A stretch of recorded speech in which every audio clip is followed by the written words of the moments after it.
Welcome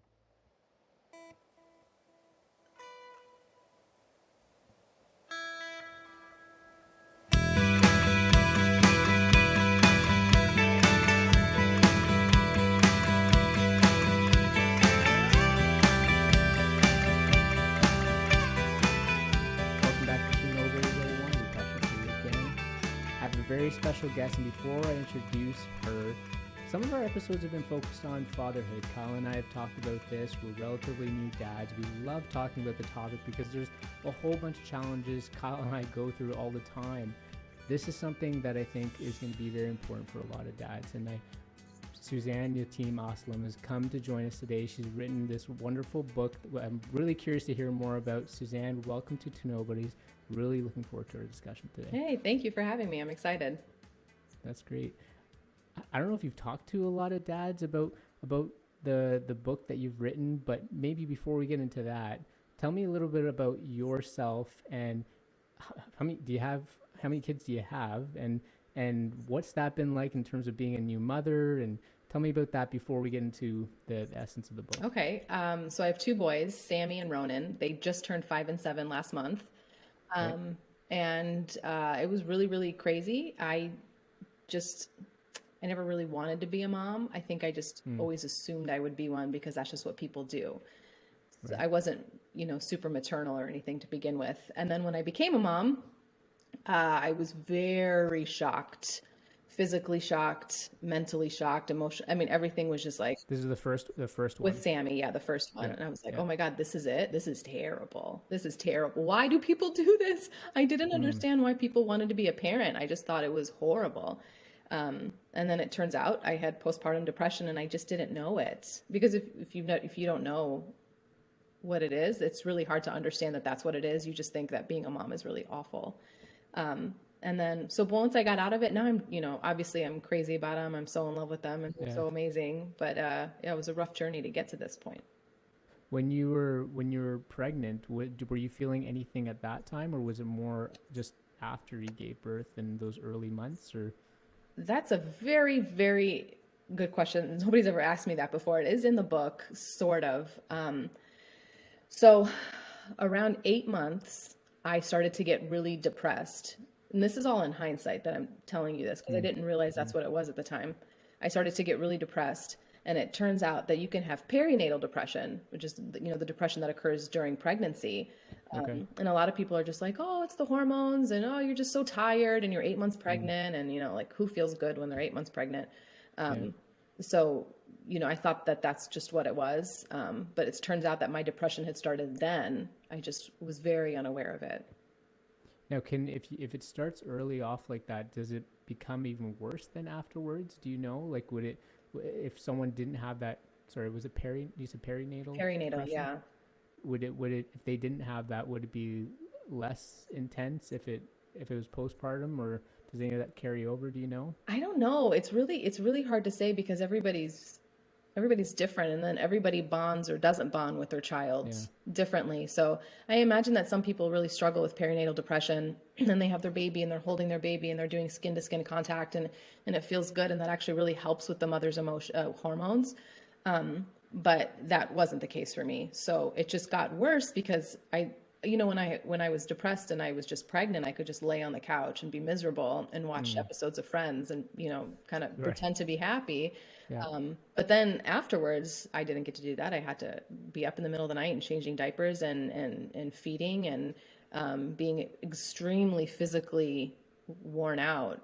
And that doesn't help. So for me, it definitely got worse. Yeah. And so you said Sammy was your firstborn? Sammy, yeah. So when Sammy was first born, and were the initial, was there an initial period of just a lot of joy, not necessarily feeling those effects of postpartum depression? And I want to know sort of what those feelings really were like. Yeah. But was there a period there where there was like bliss, and then it kind of maybe started to change at some point? So I remember when I had Sammy, I remember crying. He was just born. They threw him on my chest. And I remember crying. And I can't tell you why I cried. Did I cry because, oh my God, I have this baby and look, and he's here and he's beautiful and he's healthy. Or was I just like emotionally drained from, labor? I gave birth all natural, Okay. which means I felt everything. Um, was I just drained from that, or was it just this rush of hormones that have left my body? Yeah. I till now can't really tell you why I cried. I remember feeling really moved when I saw my husband hold Sammy and he cried, and I was really, really touched by that. But I remember being mad at myself because I used to tell Sammy, I love you because that's what you're supposed to do. But I was making myself do it, hoping that I would just like then feel it later. Just fall into it. Yeah. Yeah. But, and I would say like, you are so loved, you're so loved. But I was just, it kind of felt like putting on an act, but I needed to do it for him because my logical side was still intact. And I knew I needed to like take care of him and give him love, but it felt really forced, really, really forced. Yeah. So I don't know. I don't know if I ever had like times where I was like, it's also depression's really weird because it's not that it's fickle. It's that like you're not in like a constant state of sadness. So like I could laugh sometimes, or he could do something cute, and his first laugh, Yeah. you go crazy when your kid laughs for the first time. How old are your kids? I only have a daughter and she's 4. Okay. Okay. Yeah. The first time she laughed, I mean, you just Yeah. lost your mind, right? It's Yeah. For sure. beautiful. Yeah. So I can have those moments where I'm seeing a cute little baby making baby noises and it's Yeah. darling. I didn't look at that and just like turn my head away. But those were really fleeting, and then I would just go back to being like, ugh. The all natural birth. So my wife, same thing. She ended up doing it and had a water birth. And I don't know what I your tried so husband's. hard for a water birth. I tried so hard. Yeah. Well, I won't get into my wife's birth story. I'm very open this way, but I gotta be careful. But I don't know what your husband felt, but I just watching my wife go through, I will never forget that. The amount of love and compassion I have for her before and then after is just at another level. And it was just incredible. And I remember her having similar reactions, like just crying immediately. I don't know if it was for exactly for what reasons, but I do remember that too. What the feelings of like when you did have those down moments, was there a certain time of the day that you typically would feel that? Like, was it when you were like by yourself or like in the nighttime or like I love when? your questions. I love your questions. You are asking such like perfect questions. Yes. Okay. So there's something called witching hour. Okay, I have no idea what that Okay, means. okay. So witching hour, which is an annoying term because it is not an hour, it's usually like as the sun is setting. I don't know why, but your kid turns into a werewolf. And like just as soon as the sun sets, he like instantly just turns. And so around like 5 o'clock, which I guess in Phoenix in the summertime, the sun wasn't setting then, but it was Yeah, usually around that time, around 5 o'clock. And he would just start to wail for no reason. He was fed, he was bathed, he was changed, yeah, he was full, we were playing, he was stimulated, he was understimulated, he was like I tried everything and there's right. nothing, and he just loses his mind. And I used to start to dread it. And so my postpartum was also mixed with anxiety, which was really Mm, fun. So, and those are two separate beasts that sometimes would come together. But my anxiety would start to flare up like 30 minutes before, and I didn't even realize that was happening. But I would start to get really anxious, and yeah. then witching hour would happen because he had like trained me, like, oh, every Okay. day at 5 o'clock, I'm going to lose my shit. So I would start to like brace myself for it Right. and prepare. So that was a really, really hard time of day. And then, so it's coming, and your body just starts to get like really heavy Yeah. because like, oh, I'm about to walk into a storm and I am not ready. I can't do this. I don't want to do this, but I don't have a choice. So here we go. So those were moments where like the depression and the anxiety intermingled, and it was Mm. really, really hard. That's interesting you talk about this. Yeah, that build up of knowing that that time was coming. So I think it's safe for me to talk about my wife in this way, and that for her going to bed, like knowing that it could have been a challenge about what that's going to look like. I know there was a lot of anxiety for her when Yeah. approaching bedtime and what that was going Yeah. to look like. And it, I remember her feeling very, very anxious about it, and fear would creep in, and about that time. It was just sad because it was, I would always get up with her, especially in those early times. Like it was just that sharing experience. Never wanted her to be alone, but I didn't feel that. Like, but she felt that very strongly. Of like, okay, it's time for bed, So that's interesting that this hour it was triggering for you too. Yeah, I think it's pretty normal. I think we all feel it. We just don't really know how to interpret it or really kind of label it Mm, is what it is. Like, oh, this is what's happening and this is why. yeah. Yeah. And your husband, was he seeing any changes in you, or like was that a conversation some point later where you were like you became aware of something was different here and then you were voicing it, or did he kind of notice that in you? He kind of lost me. Like he'd look at me and I know he was looking at me and I felt like he was like trying to find me. Mm, And I was just not there. I don't like whoever this was mm, not the woman that he married. mm, Um, and he had a really hard time with it because I've always been, this is just my personality.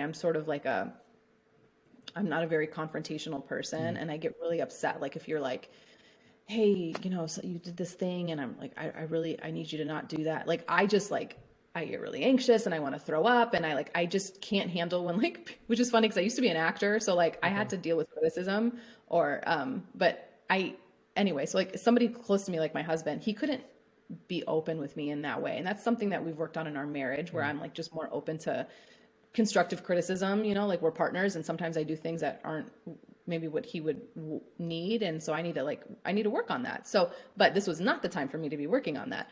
So he saw my behavior and he would actually stay home from work and work from home in his yeah. little home office because he wanted to keep an eye on me. Mm, And he didn't tell me this until later that that's what he was doing, but he was watching me because he was afraid for me and he was afraid for the baby. But he couldn't come out and say, "Hey, I think you're a little off your rocker," I need to keep an eye. Like he's not going to say that because he's going to rock the boat. Um, but yeah, he was really concerned and just kind of kept a little eye on me sometimes if I when was having like really bad days. when did you find that out? Like when did you find out that this is the approach that he was taking? Way later when I was better. Okay. And Yeah. if you felt that if you would have been more open about that early on, that probably wouldn't have sit well. Look, when you're a mom, there's no classes. They just expect that you are born to be a mother. Mm, And so you should just know what to do. And so if people are coming at me trying to tell me that like what I'm doing isn't working or what I'm doing is wrong, or hey, you're not like, I don't like the way you're handling the child, or like you're getting upset for no reason. Like I'm supposed to know what I'm doing. I'm supposed to be like a goddess of a mother because that's what like how we're perceived. And so for him to, had he come to me and been like, I don't like what's happening here, I would not have taken that well because that means I was failing at the one thing that I'm supposed to be doing and be doing well. that And like, what harder job is there than raising a child and raising him well? Like, this is the hardest job I'll ever have, right? It's the most important job I'll ever have is raising my kids and making sure they grow up to be healthy and safe and good people. And if I'm fucking that up from an early age, sorry, am I no, not yeah, allowed to you're use good. You're good. if I'm fucking up at this early stages, which we know are so Mm, important, what does that say about me? mm. And so like you just put all that pressure on yourself, and And to it's have hard. somebody add to that just wouldn't. Yeah. That's I mean this is what I want to also talk to you about is the support that husbands and partners can have in these kind of moments, and really what is Yeah, appropriate because um, yeah, I mean I've heard that from my wife and from other friends of mine too, who that feeling of I need to I should know what I'm doing, right, and really right. internalizing that to the point of where it's not helping themselves or helping anybody in this situation. And yeah, to have somebody else mixed in the situation, whether it be a partner or in-laws or your parents or whoever it is, that could be. I can't imagine how tough that would be for a mother. Yeah, it was really weird. Um, like even I remember when my midwife I was starting to Mm, push, and she'd be like, "Okay, bear down," and I didn't know what that mm, meant. And then she would have to tell me when to push. And I remember getting mad that I didn't know what bear down meant. So then I felt stupid in that moment that I never heard that mm, expression yeah, before. And then I didn't even know when to push. Like why does my body not know what to do? Isn't this what it's made mm, for? And then I couldn't even do the most basic thing. Like you hear these crazy stories about like women giving birth in their car because they just felt the need to yeah, push on the way to the yeah. hospital and they didn't make it in time. And I'm like, okay, but why can't I do that? Like, why am I not? why don't I even like feel like the physical need to push? That really messed with my Okay. head. And so I'm like, great. Like even from the get-go, I had no instincts of motherhood. And then that really messed with me because I'm like, clearly I don't know what I'm doing and I Mm, shouldn't be doing this, you yeah. know? So yeah, it's really hard that like even, I felt like biology was failing me. Even the push, like it takes a like it does. The baby does not move at all. Like it takes a lot for the just those little centimeters at a time for that baby to come Yeah. out. Like that's what I was very surprised with. Was my wife was pushing pretty hard, and I remember there were times where she's pushing and she's like, "How's it?" Like asking me, "How's it looking?" And I said, it's I didn't know what to tell her because I was like, well, things are really moving, but she's pushing so hard, right? And it's There was this really cute moment between my midwife and my mom when it was like finally happening and I was really pushing and you could see his yeah, head. And my mom, trying to be encouraging, would be like, he's here. And then the midwife would be like, he's not here, keep pushing. And then, you'd see a little bit more of Sammy yeah, and, he's yeah, here. He's not here, keep pushing. And they were right, like fighting with each right. other. My mom was trying to be encouraging, but my midwife didn't want me to be like, oh, he's here, I should stop. But yeah, it was so slow. And my mom was just trying so hard to be like, you're doing well, he's here, he's coming. Um, yeah, it was just Yeah, funny. It was funny to like watch him fight while I was yeah. pushing. That's we had a doula, and I think the doula played a really good role. Like, well, no one else was in the room except myself and my wife, but she was good at kind of keeping me at bay, Mm, managing my emotions. I would recommend that for any potential dad is to have a doula if they can make it work because she was fantastic at managing my emotions and helping me understand sort of the what's supposed to be happening and all that sort of thing. yeah. So, If I didn't have like, if I'd given birth, did she give birth at a no, hospital? it was a birthing center. Oh, okay. Okay. So same here. I didn't feel the need for a doula Mm, because we had midwives who were like, they kind of like understood that whole thing. They sort of acted like doulas. Like I yeah. remember her telling Qasim's my Okay. husband, telling him, he'd be like, what do you want to like, in between contractions, he'd be like, do you want to go sit down Mm, here? And she would say, don't ask her. Like she can't make decisions right now. So you just like move her. And if she's not comfortable with that, she'll let you mm, know, but you can't ask her to like come up with like, okay, I think I want to try this mm. now. So I felt like she sort of acted like a doula in that regard, where she just like gave, and then she kicked my mom out of the room once because my mom was crying a Right. lot, because my mom hated seeing me in Yeah. pain. And so she's like, go and compose yourself and come back. Like she needs you to be really strong right now. So I felt like she sort of, Played that role she, too. she did that. Yeah. Okay. Interesting. Yeah, because the way they described it to us was, at least the midwife described to us was, she's she's going to be focused on Michelle, sort of like bottom down kind of thing, and the doula will Right. support everything else, including my wife, but also me, and so that way the midwife can just focus on really what needs to happen. So Got it. yeah, I guess I'm sure they had the capacity to play that doula role, but they encouraged Yeah. us to have a If I second. were in a hospital, doulas are like, because they're like an ambassador for you, especially in Yeah, hospitals who want to like give you right, the drugs and take the right, epidural, and but like you kind of have this idea of what you want to do. It's really, and you're scared. You've yeah, never had a kid before, and you're watching your wife in pain. So it's really nice to have a doula to be like level-headed and objective, and just be like, this is what they want. I think there's such a what a cool career yeah. to have. For you, for both of your boys, were they natural births? And what was the Hmm. driver for you to do that? Um, Two things. One, I just felt like every woman since the beginning of time gave birth naturally. And if I'm healthy, there's no reason that Mm, I can't. But I knew if I'd put myself in the situation, like if I were at a hospital, I'd totally mm, cave. And I remember thinking when I was contracting, I remember thinking like, God, please let be something wrong so I can go to the hospital and get an epidural. Like I just wanted something to be wrong with me just mm, enough so I could go to the hospital and make that happen. But I put myself in a situation where I mm, couldn't. And then secondly, I just didn't like the idea. And my sister had an epidural and it's fine, and her baby's healthy. But I just didn't like the idea of like putting drugs into my body. And I'd spent so much time like right, organic right, eating and and right. all that stuff. And then like putting drugs in like just as he's on Yeah, his way out just didn't really yeah, feel comfortable to me and feel yeah, right to me. So I opted to not yeah. do that. Thanks for sharing. I don't know if other people have asked you about more about your birth story than probably I have. I'm not sure, but I appreciate some of those things. I think it just gives people some context too on how people make decisions. So I appreciate that. Your Thank book. you. I mean, I looked on and I know I see it on Amazon. I don't know where else folks can find it, but the reviews, people are really grabbing to it. Like people seem to really appreciate the story. And I was reading a few, and they were saying, I wish I had read this earlier. Like I read one that said 25 years ago, had I known this information, this would have been amazing. Like, how are you feeling Yeah. about the responses that you're getting? And then, and maybe tell the listeners just the basis of the book and how you came to it. Okay, so I have to actually look at the title every time because it's long. So it's called Postpartum Yeah. Me, but then it's a fickle woman's spiral into postpartum depression and anxiety and how the hell she found her way out of it, sort of.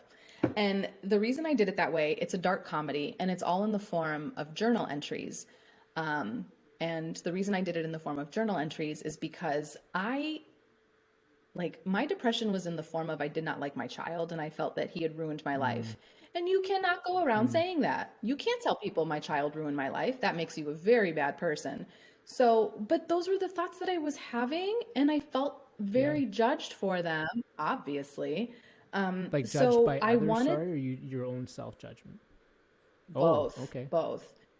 Uh-huh. So, because I'd like try to talk to other moms about it and they'd be like, I'm just so depressed that I have to leave my baby and go back to work. And I was like, and I'd like get really annoyed. I'm like, just take Mm, my baby, I'll mm, go to work for you. So I did it in the form of journal entry so it can be really unfiltered. So I could give you inside access into my thoughts of a woman who's depressed and anxious and struggling and spiraling. And like in half the book, you don't even know that I don't even know that I have it. So you get to like watch me figure it out. And so I did it that way. So it was like completely like all access, unfiltered. I can say what I wanted to say and not feel judged for it. And I think that's what a lot of the moms resonated with when they read the book is that they're just like, oh my God, like, even if it wasn't that they disliked their child, but they were like, yeah, I've totally had those feelings, but I felt bad. So I didn't say those out loud. So this was me just like giving people the opportunity to like I just wanted to yeah. hold their hand. There's no medical advice in this book. It's a dark comedy. Like I try to make people laugh a little bit because, laughter is medicine. And if you're depressed and you're reading it, I don't want you to finish the book and Right. be more depressed. So, yeah, so there's chapters where I'm like, he laughed today. Oh my God, he's so darling. And then the next one's like, I hate my life, Yeah. because that's sort of the way it ebbs and flows. Um, and so I just think like the rawness and the realness and the unfilteredness, that's a word, of it just resonates Did, with people. I'm not trying to be yeah. PC about Yeah. it or anything. Did you, since it's raw and unfiltered, did you, it probably wasn't the intention, but did you fold in any kind of research or anything that you had maybe learned along the way? Or was this like, or I guess another question is these journals were in real time. So you were journaling actually, or is this afterwards? No, that's where the fun for me came in. So first of all, to answer your first question, I didn't know that I had Okay. perinatal depression until I was doing my research and I was writing the chapter on when I got really sad in Yeah. my 8 month.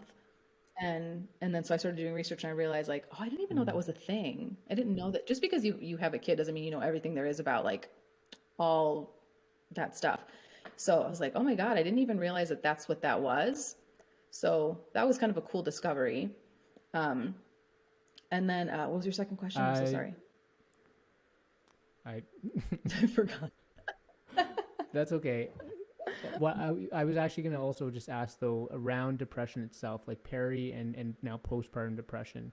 Is depression, or is there something different happening in the brain in the situation that you would have faced compared to somebody else who may be depressed for other reasons, for instance? Do you know?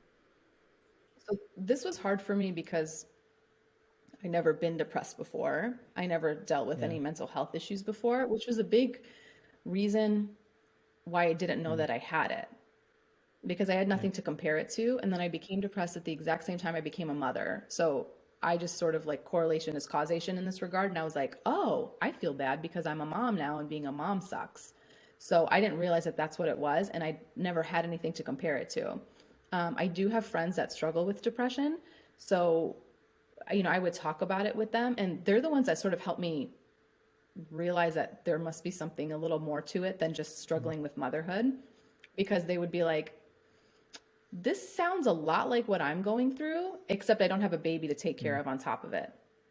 So, like just the darkness, just, people, do you like Harry Potter? I had not read any of them yet. Have you watched the movies? No, I will admit that fantasy is something that I Okay. generally don't steer towards. So yeah, but Okay. please don't let me ruin that story. No, Wherever that's you're okay. In going. fact, I got my little Potter heads right Okay. here. Okay. But the reason I bring it up is because J.K. Rowling does such a great job describing depression in the form of these characters called Dementors, and Mm, that start off in book three. And they are these like cloaked figures mm, who guard the wizarding prison, and you can't see their faces. And they don't kill you. That's not what they do. They come close to you and they actually start breathing in. And when they breathe in, they suck all of the joy out of you. And in order to combat them, you have to have a spell. But the spell is very mental. So you have to conjure up the happiest time you've ever had and then say the spell with that image in mind. Because the point is to counter it. So they suck the joy out of you, and if they kiss you, what that means is they've literally taken it's basically like they've taken your soul. Like they take all the joy out of you and you're just sort of a shell of a mm. human, and you can't think of happy things, you can't feel joy. You're just numb. And that for me was the best example I could find to describe the way depression felt. As this was Wow. supposed to be a really happy time in my life, and I couldn't conjure up anything of value and of joy in this time. I couldn't think of one reason to be happy.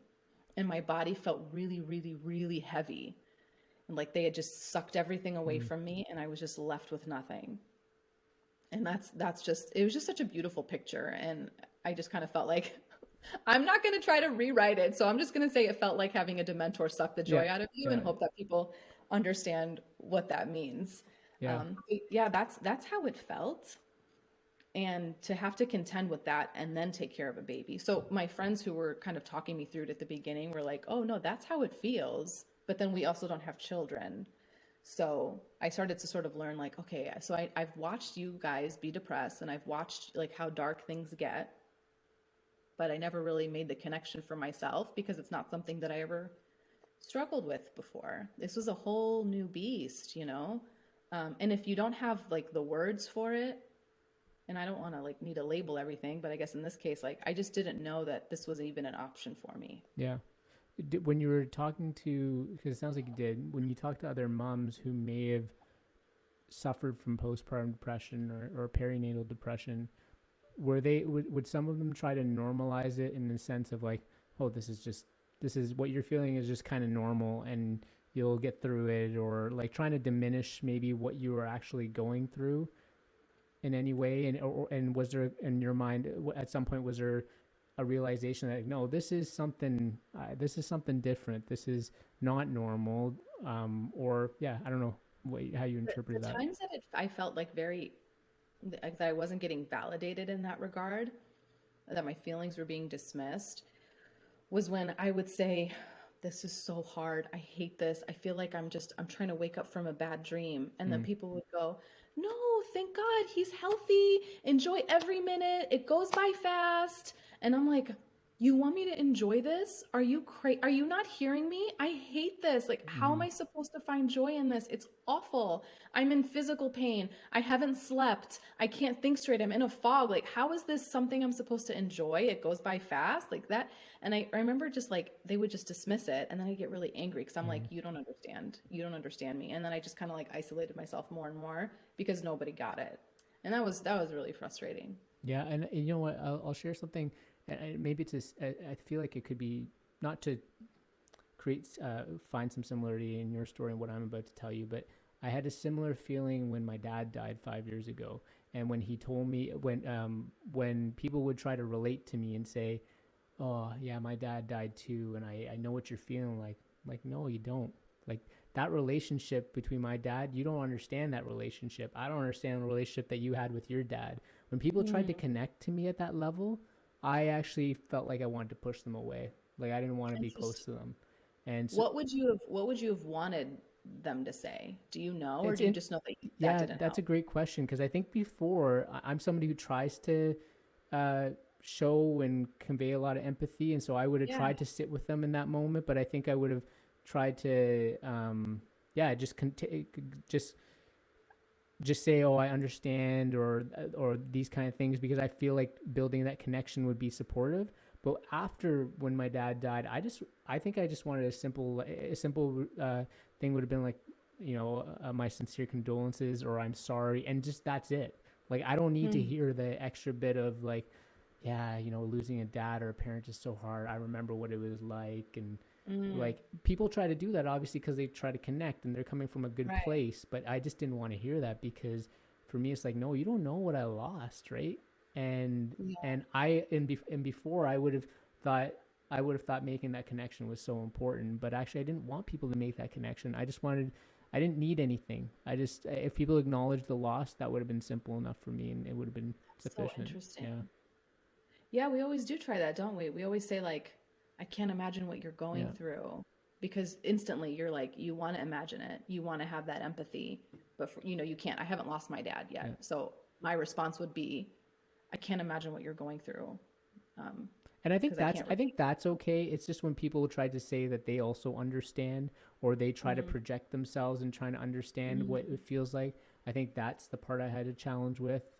And I used to do that. I always used to do that because I yeah, thought that was yeah, a way of really, again, building that yeah. connection. But I never do that. I'll just say, I'm sorry for your loss and or my condolences and just keep it at that. And I guess Mm. that's my weird way of trying to connect because I know what the feeling is. So that's kind of backwards too. But um, yeah, I don't know, but yeah, I guess I was just thinking about when people were trying to relate to your situation.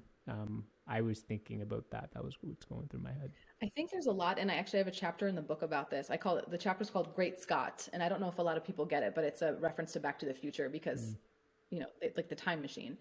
Um, I think that there's so many people, and your baby's still. I mean, she's only 4, so I don't know if you experienced this yet, but there's so many people who like their kids are in college mm, now, and they are like desperate to go back in time and have those moments that they used to think were hard, and now they're like, I would give anything to be living in the chaos of diapers and bottles, and I haven't brushed my teeth in 3 days, and and there's like just so much like painful nostalgia about the shoulda, coulda, woulda of yeah. like, what did I miss out on? And did I not give my baby enough time? And oh, I wish I could have. And so there's just a lot of like, I am desperate to tell you because you don't understand. You will look back at this time and wish you had more of it. You don't understand. And it's sort of like a rite of Mm. passage because I just don't think that the parents really truly in the trenches at that time do understand. And I don't think that you're in a place where you get to like just carry over that wisdom and be like, you know what? I am going to try to enjoy every moment. Because no, like you are up to your knees in diapers and you haven't slept in Yeah. days and you haven't brushed your teeth in how long. So like it's just one of those things where like, yeah, the cliche is true, but you can't learn from it. Well, you're just You surviving just in that moment, right? Like, how could you have any mhm. capacity to think about, what this would, how I'm going to reflect on this in the future? Like, that's, No, yeah, it's a big yeah. ask. It's a big ask. So I don't tell people that. Kind of to your point with like what you learned about your Mm. dad and how you don't tell people, "Oh, I lost my dad," like so I know what you're going through. I will never say just enjoy it. It goes by fast. I hate that phrase so much. It's so Yeah. invalidating to the way you're feeling right Yeah. It now. dismisses all those are true emotions. There's nothing wrong with that, right? Yeah. Yeah. Yeah. So your husband in supporting you through this, and like at what point was there, I don't know if healing is the right word, Suzanne, but like what place did you, at what point did you start to, did the depression start to alleviate, I guess?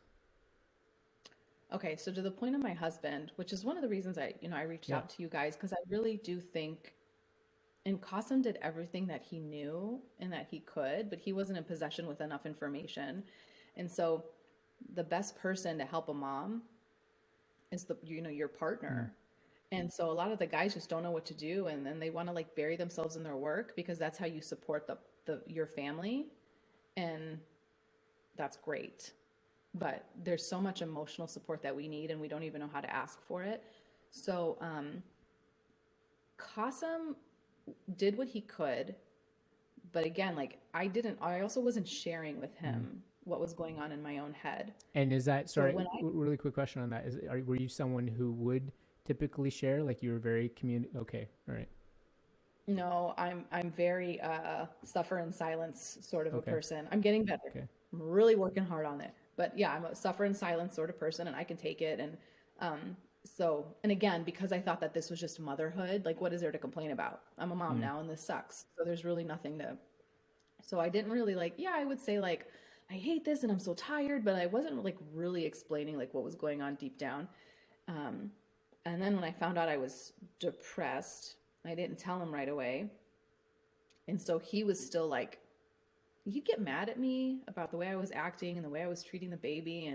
And then, but he didn't want to like actually get mad at me. So he wouldn't say anything. And then he would harbor resentment and I would harbor resentment. And then he'd be away. And then why did he get to like live his life? Like, why would he get to like go and have coffee meetings on a Saturday morning? And I just had to sit here by myself, isolated and in jail. And, so I would like resent him for having a normal life when I wasn't allowed one. So it was just like all this like stuff was just building up. It was awful. Then I told him I was depressed. And then he was like, well, this explains a lot. And then it was something that we could like work on together, because we actually had like something that we could fight that was sort of not outward, but it was like, okay, we both know that there's this thing that we need to like attack and figure out how to help you. So there were things that he did, like, when you ask, like, if I just saw you randomly and you looked a little off, I'd be like, oh, are you okay? And your response would be, yeah, I'm all right. And then I'm like, okay. Like I did my duty as a human, and I asked if you were all right. But it was like, I didn't really mean it. And then your answer, you didn't really mean it. You just wanted to like move on. So he really started to ask me if I was okay, and really listened. And then he gave me a safe space to tell him that I was not okay, or that I needed a break and I needed to not be near my baby right now. Huge. It's so simple, but it was huge, because he stopped. Ooh, my light fell. He stopped resenting me and realized that like I was just sick, and it wasn't my fault. So that was such a big deal. And then he gave me the space that I needed, and we even came up with a schedule. Like he'd start to come home earlier in the day. He runs his own company, so which means he can't just like clock out at 5. So he'd start to come home at a decent time. He would give me breaks like consistently, like every Sunday morning was my time. He'd take the baby, I'd feed him, and then I'd leave. And then I'd go like sit in the coffee shop with one of my fantasy books that you don't like. And I would just sit there and, like get lost in my fantasy world. And that's what I needed. And then I could come back and usually be okay. And then if I ever had like an episode, then he was with me, and we were like doing it together, and we were fighting this thing together, yeah. That safe space that you speak of, I would imagine there are a lot of dads who, I would say for myself too, I think that's a huge thing. If I think that I would need that in order to feel like I could actually approach my partner in a way that is helpful, right? Because even if I had all the intentions in the world to try to communicate that and really like not just have those pass by conversations, but to actually dig in, if my partner is not ready and not there, I don't know if that's really going to go anywhere. And so I almost feel like, I'm not saying there's like step 1, create safe space, but I feel like that is probably a really important thing that needs to happen for those conversations to actually move forward in some good way. I always felt really, really guilty, because I have a very good life, and my parents are immigrants. So I know what life could have been like had they not come here. My parents are Palestinian. And so like, that's not an easy life to have, and, like my mom was jailed when she was 12, and like, it's just crazy stuff. And my family right now doesn't always have access to water and whatever. Anyway, it's a really hard life. And I know this, I've been there, and I'm so grateful for what I have. And I live in Scottsdale, which is a it's in Phoenix, and it's like a resort town, truly. Like I'm surrounded by huge, massive resorts and golf courses and the Phoenix Mm. Open and Barrett Jackson, which is like this crazy car show here. And so it's like really like it's really nice. And so I have this really great life. I'm safe. I have access to clean water. My husband makes enough money that I didn't have to work and I could stay home with the baby. And like I made that choice because logically I was like, this is the decision I want. I want to stay home with the baby. But then I hated every minute of it. But I had a really hard time because I felt like I was just complaining and bitching. And I didn't want to do Mm. that because I knew how good my life was. And I wasn't reconciling that with the fact that this was like a mental health issue, you know? And I just was like, oh my God, you're being such a baby, you know? And that was something where I struggled internally. I'd have like internal dialogue with Mhm. myself where I'd be like, you're fine, shut up. And then the other parts of me like, no, like I'm drowning. I hate this. Something's wrong. Like, you're fine, shut up. So that was really, really hard because I just know what real struggle is, and I felt like I wasn't experiencing that. So I was also kind of disparaging my own Dismissing it. Yeah. feelings. There's in Mm-hmm. when I went through therapy for after my dad died, and I went through something called the grief recovery method, and I Hmm. imagine, you know, other ways of dealing with grief. They probably talk about this, but one of the myths that really stood out for me was about being strong. We do this. Everyone does this, right? In situations, right?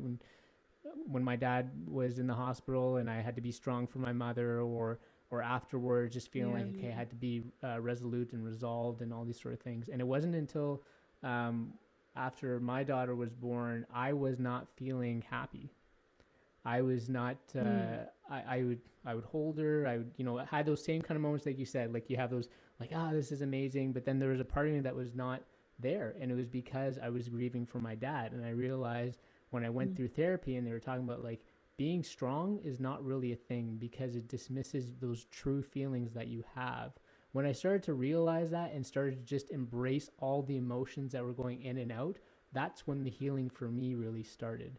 And so it's just interesting that Wow. you're the way you're describing that. And yeah, just that, like you said, you're knowing where your family came from, and the struggles that they went through and the life that you're living.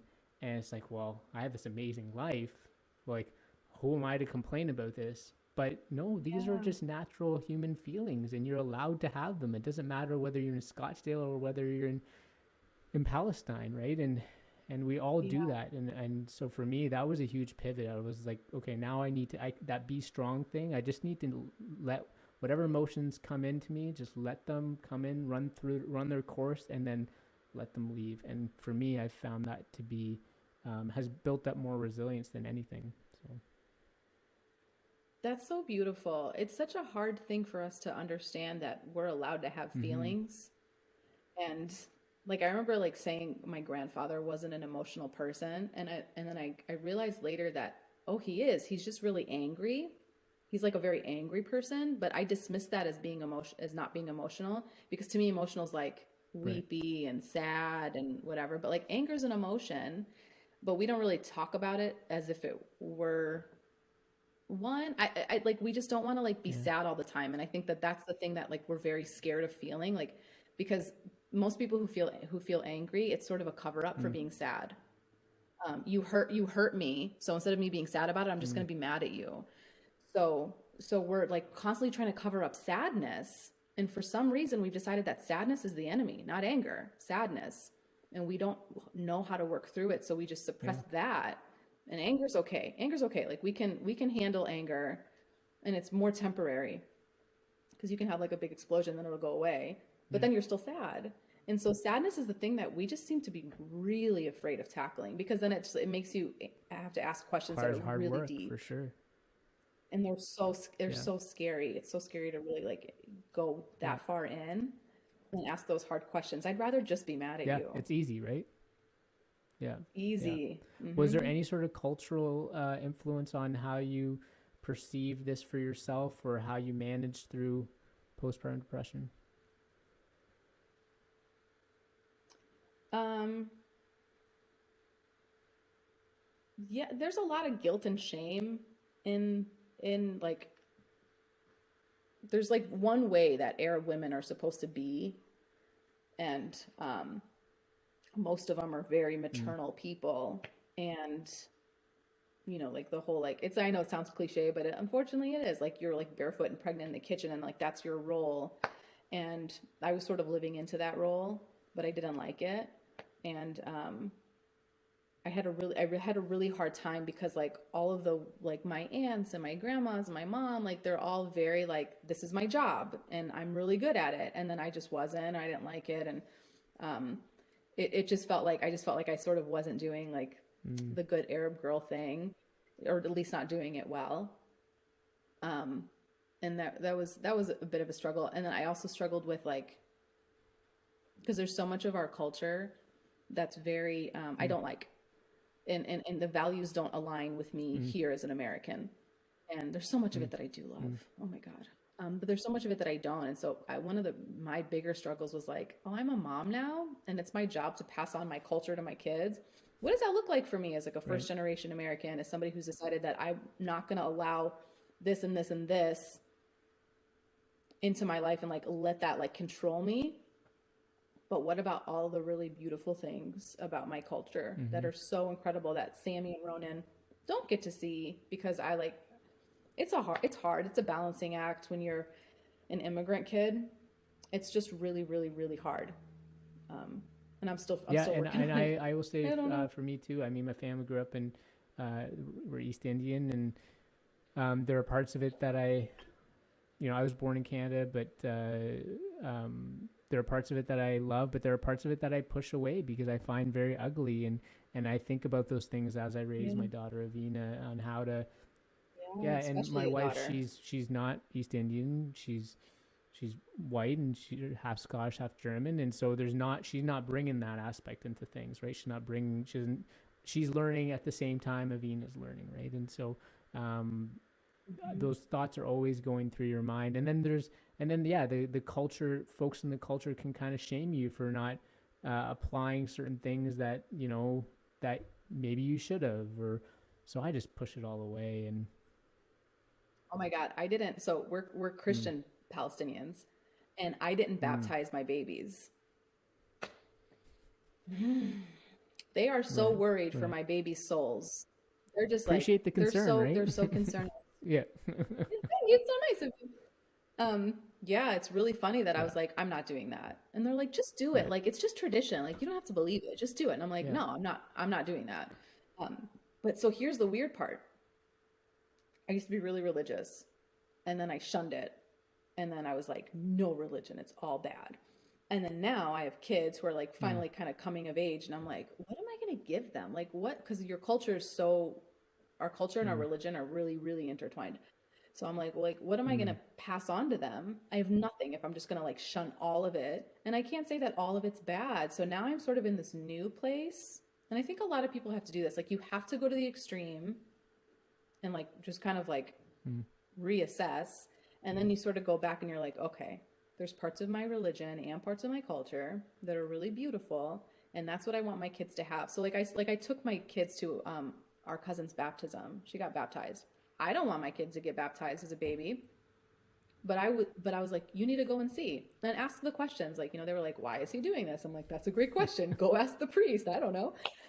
And so I really, really liked that I was like at least exposing them and giving them the opportunity to ask questions. And so that's kind of where I am right now. Where like I want to take them to church, to the Greek Orthodox Church, like on Christmas and Easter, and I want to take them to the baptisms, and I want to take them to the parties and whatever, just so they can like see it, and then they can come up with their own conclusions about it all. But it was like, it's really wrong of me to like to not expose them at all because I have my own Yeah, hangups, that's you know? interesting. I also struggle with those, like there's, it seems it's funny how there's this like ingrained need that we have to showcase something though, or we have to like promote or raise awareness about this, right? Like there's like this duty, like this cultural duty. I don't know where that comes from, because I think that that's a bit erroneous as well, right? I think like if you want to, yeah, great, and they should be exposed to it and learn it, and but I mean, am I really the best person to describe East Indian culture, since I have some riffs with it at times? I don't know, but I I try to be as open as possible to their questions and that sort of thing. And I do feel like there are some things I do want to share, but it's just funny how we feel like there's this desire, this need to have to do these things. I don't know. Don't you feel like it's so, like, I don't want to be cultureless, and I don't want to just fall into like just American culture or Canadian culture, which is, and I Yeah. don't mean this Yeah. ethnically, but Yeah. like just whitewashed, where it's like we're all just the same, and then I don't have anything of my own. And so there's a part of me that's like afraid, like, oh my God, my kids aren't going to know Arabic very well. Mm. And that like really, really messes with me. And there's this fear of like just losing it, just losing our culture completely and just not having like a foundation of who we are. And so, yeah, for me, it's rooted in Mm. fear. And I think it's like a healthy fear because I am really proud of who I am and I want my kids to be proud too. Um, I don't want them to be like ashamed of being Palestinian or like, because it's a bit of a mantle that you Mm. carry being Palestinian Sure. because everybody has an opinion Yes. about our existence. Like our very existence is questioned. So it's a really hard thing to be. Um, but I want them to be proud of that, you know? So for me, it's just like, I don't know. I think it makes me a stronger person when I realize like how proud I am to be who I That makes am. sense. That, yeah. And I Yeah, just that want makes sense to them to have me, the same. like the way you've described it for yourself. I don't know if I feel that way. I think for me, anyways, because I just want to give her exposure that there are all kinds of humans on this planet, and they have all different kinds of backgrounds, Yeah, and you are yourself a mutt of various different cultures, and and and just right. exposure to that. But I don't want it to be so focused. Like I don't feel like there's a loss, to be honest. I think that um, I think she'll have questions in the future about like what is it, what is India like, what is East, what how did you grow up, all these sort of things. I'm happy to give those. Will you take her there? Absolutely, yeah, no, for sure. I mean, I think there's family there, right? And I want Yeah. her to meet those folks, but I don't. It was forced on me, and I think that's the resistance. I don't Um, want to do that, and I feel like mm, that's also part of the reason why I've resisted the culture is because it was very much pushed on me, and so I don't want to do that. Like I think that I just want her to be curious and open minded and mindful of all kinds of things, and I think she'll be fine. I think that and I think also within, it's probably the same thing in the U.S., but Canada, while we call ourselves a diverse country, there's a lot of still issues, and as there is in the United States. But she's going to be exposed to a lot of different cultures, and I think yeah. that's to me that is her should be her culture is the Canadian culture, right? Like Mm. that is, it's an evolving culture for me, right? My husband is part white, part Punjabi. Mm, So our kids are like really, mixed. And yeah. there's just so many. And I think what's cool about it is like, okay, so on Qasim's mom's side, they're related to Thomas Jefferson. Okay. And I just get a kick out of the fact that my like little Palestinian Yeah. babies are related to Thomas Yeah. Yeah. Jefferson. That's so cool. And so like some of the things that in like their Yeah. grandfathers, well, their great grandfather, Qasim's grandfather, he was a general in the Pakistani army, and he Okay. started in like a village, like a tiny little like mud hut village, and he worked his way up, and he had this like compound and all these servants, and like he was just like, and he like brought like Christians and Muslims and Mm, Sikhs like all together. It was cool. really really cool. Yeah. Um, and I'm like, look at like the shoulders that you're standing on, and my Amazing. family was like all their like writers and freedom fighters and I'm like, this like for me that's such a big part of the culture is Okay. because like, if you are a Pakistani general or a Palestinian freedom fighter, you're an amazing individual, but it was rooted like you're that person because of your culture. Yeah. So I'm like, these are the shoulders and these giants that you get to stand on. And Thomas Jefferson, for God's sake, like that one's just the coolest. Mm, And like I think like to honor them, like we should just know who they are and know that that's in our blood and be really proud of it. So that's something that like it just gets intertwined. The individual and the culture sort of mm. become like a bit of one and the same in that regard. Um, yeah. Anyway, I just I think it's really cool for my kids. I love that, and I agree. I 100% agree with that. And you're right. I guess I do want my daughter to know her lineage and to understand their stories. And I guess as part of that, Yeah. the cultural aspects do get intertwined, and I think that's amazing. Yeah. It's just, I don't know. It's just the other. You Then just don't want it to control you. That's I the don't want to thing. control me, and then there's a lot of just like norms and things that I'm just always resistant to. I'm not someone who Yeah. follows like, well, not shouldn't say I don't follow old norms, but I mean, I don't prescribe by them all the time, and I don't want I her to get feel it. like that way too. So Yeah, I was always the black sheep in the family because I would question it or like do it different or not do it at all, and they'd be like, um, but it made me happy. yeah, yeah. We always ask two questions to our guests, but I wanted just one more time. If you could sum up, like, I don't know if there's a way to do this, but if there were like three things that dads, future dads or new dads, um, could keep in mind, or things that they could do to support their partners, what are those things that come to the top for you? Okay, so we need to know, dads need to know the difference between like baby blues, which is, and this is all technical stuff. I'm not trying to be flowery here. There's baby blues, which I'm sure you understand. It's when the mom first has the baby, and you feel all those emotions. You're crying all the time. Your body feels terrible. Everything's heavy. Your breast hurt. Like it's all that, just like really just hard stuff, and that should last a few weeks.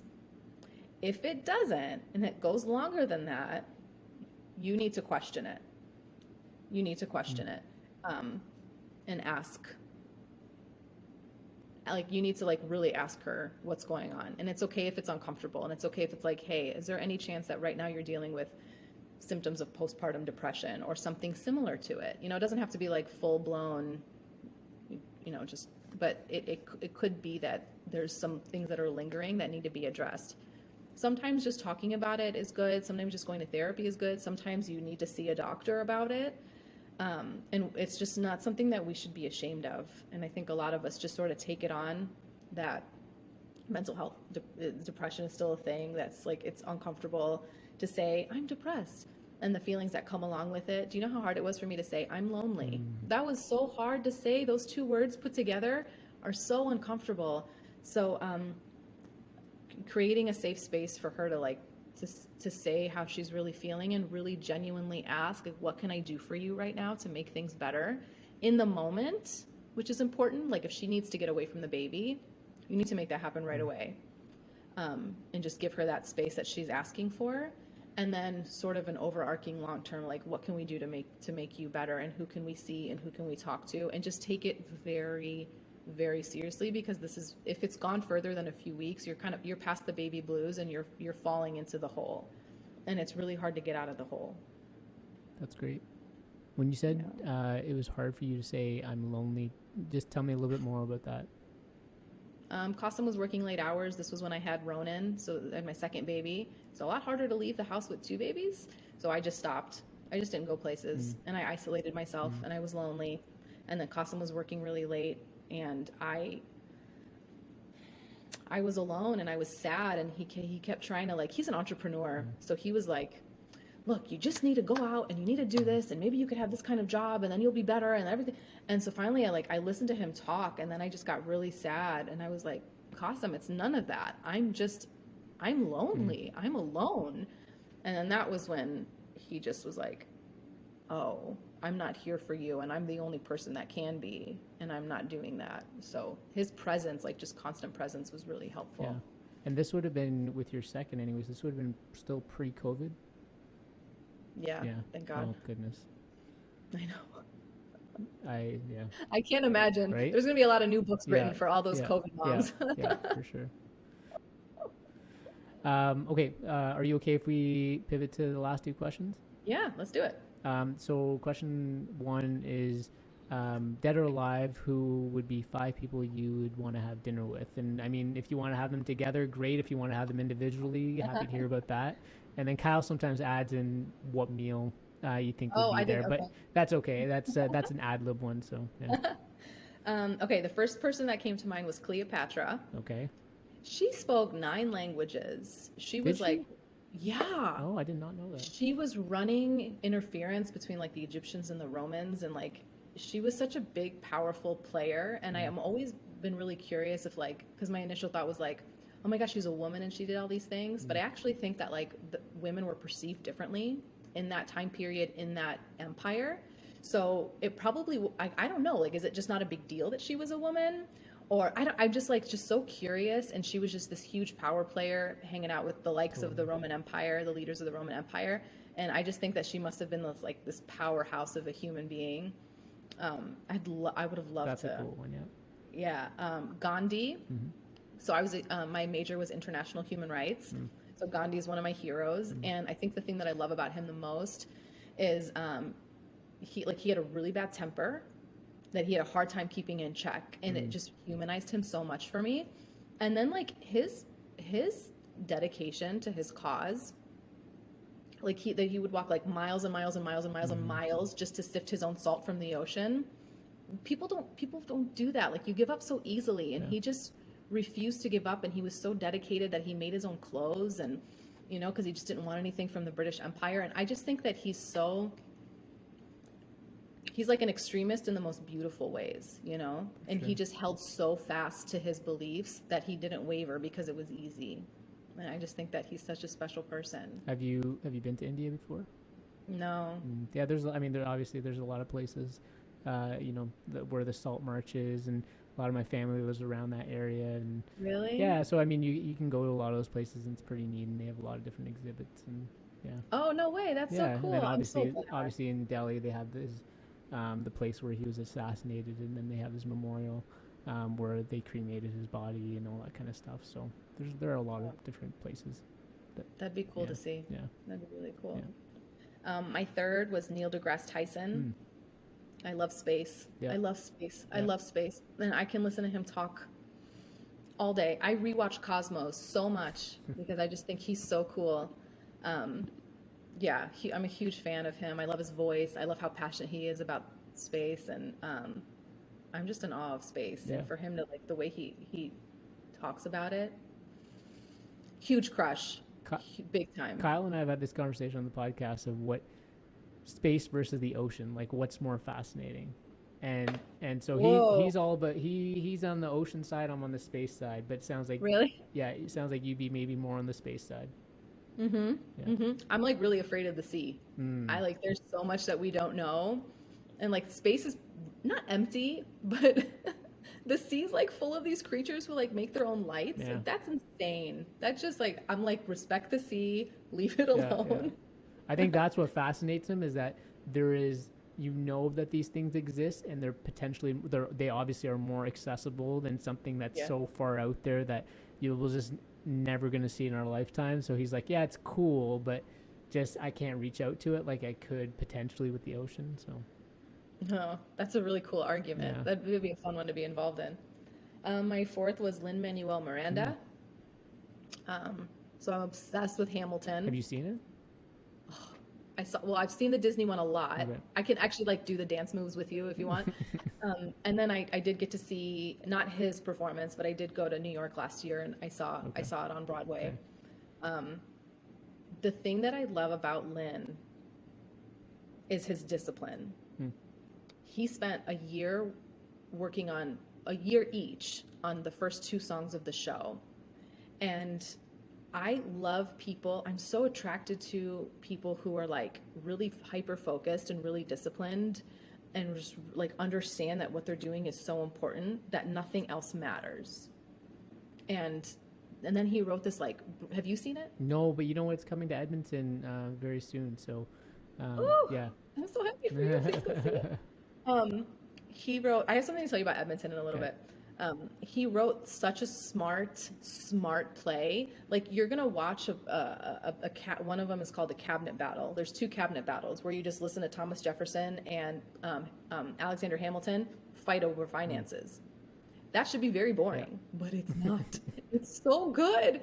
And so I'm just like really amazed by how smart he is and how talented he is, and how he can take something like financial debt of the colonies and turn it into something that's like riveting, and how disciplined he was the entire time doing it. I don't know. I just you want to be in a room with people that are smarter than you. For sure. And I just think I'd just be blown away if I met him. A lot of similarities. I mean, you talk about Gandhi and him being incredibly disciplined for his cause, and disciplined to the point that sometimes where probably did some damage to a few people, but nevertheless it allowed him to move forward with a lot of things he believed in.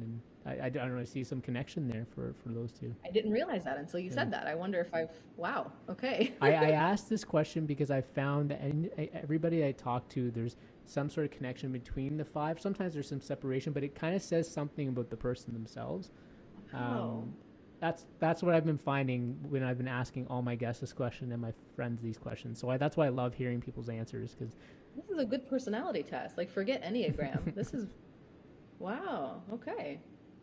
who's number 5? And my last one is J.K. Rowling, who wrote Harry Potter. Yeah, I haven't read the books, as you know. So Okay. yeah, but They're works of art. They're like real good literature. Right. And I love the world that she made. I love how creative she was. And like as a writer, it almost depresses me that I will never be as smart as like her or Lin-Manuel, because I'm like I don't think I could ever create. She created worlds and characters and stories that I could only like in subplots that are just so beautiful, and so much of it is like, even though it's a fantasy world, so much of it is stuff that you could relate to and connect with. And her world's my safe space. Her world is like where I go to when I'm sad, or I just need to like not be in our world right now because it sucks or whatever. She's just where I go to like when I want to be home. And she created a home for me that I'll just never be able to like pay her back for, except for I bought a lot of her books, so maybe I have paid her back. That's pretty sweet. Do you know if she wrote anything before Harry Potter, or was that her first? That was her first. Wow. She got rejected like 30 times. But the fact that her first book just, that's amazing. how cool is that? I know, I'm so happy for her. Because I was gonna say, this is your first book, Suzanne. You'll work your way there, but I guess no. No. That's this is the end of it. So. No, sorry. Yeah, right. You tried. Thank you. No, those are a pretty cool 5 for sure. Would you have them together or individually? Wouldn't it be amazing if they were together and then you just like stepped out of the way and watched them all I think talk? those 5, yes, I 100% would agree. Even just no, all 5, because you had Cleopatra, Gandhi, J.K. Rowling, Lin-Manuel, and who was the And Neil deGrasse Tyson. Yeah, I would put them all 5. I would agree with you. Yeah, I think so. But then I just stay out of the way because I'm the dummy, and so I just want to like listen and take it all in. Yeah. Okay, last question. Besides the circle of life, what do you know for sure? That I know nothing. And it's really comforting. And I think it's an age thing. I think the more you grow, the more you realize you don't know shit. And it feels really good. I don't know why. It's like really freeing to be like, you know what? I'm doing my best and I'm always going to try to be a better person. But at the end of the day, I'm not confident enough or stuck up enough to think that I have all the answers. And that I'm always trying to be better and learn more and kind of humble myself enough to be like, I don't know, but I'd love to learn. I love that answer. And I think you have to have your ego in check to be able to give that answer for sure. That's hard. I have a pretty big ego, so it's hard. And that's something that I have to admit to myself. Well, I was going to say maybe your ego is not that big for you to come up with that answer, but... I'm working really hard. Right. Yeah, I think I'm getting better, but ego is something I struggle with. And that one I love. What's your answer? I'm curious. That was what my answer was. You know what? I think everyone likes to feel validated. I think validation is important to everyone. I think that's the truth. I think that exists in different ways, shapes, and forms. But I think that every person needs some form of validation.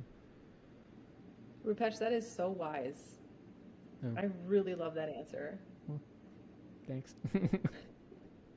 What I loved about yours was there was somebody else on our podcast who said it was very simple, and she said in a simple way too, and I'm not going to do it justice, but essentially it's just don't have a fear of dying.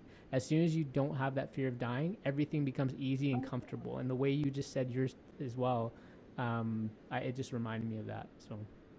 Oh wow! Yeah. Yeah, that makes sense. I feel like I got to put these kind of quotes on like our Instagram posts. Like, everyone does these quotes, and I haven't been a fan of these, but I think these are kind of neat. So we have to do that. Yeah, some of them are definitely things you should live by or meditate on. Yeah. Suzanne, thank you so much. I really did enjoy this conversation. I loved getting to know you. I loved getting to hear the story. And really, the book sounds amazing. And it sounds like it's serving a lot of people, and hopefully it continues to do that. And thank you for sharing all your words of advice and tips in terms of new dads and soon to be dads. I think that's going to help a lot of people there. We'll put all of Suzanne's information in the show notes, where you can a link to her book, a link to any of her contacts, and encourage you all to check it out. And thank you so much again. I hope you enjoyed yourself as well.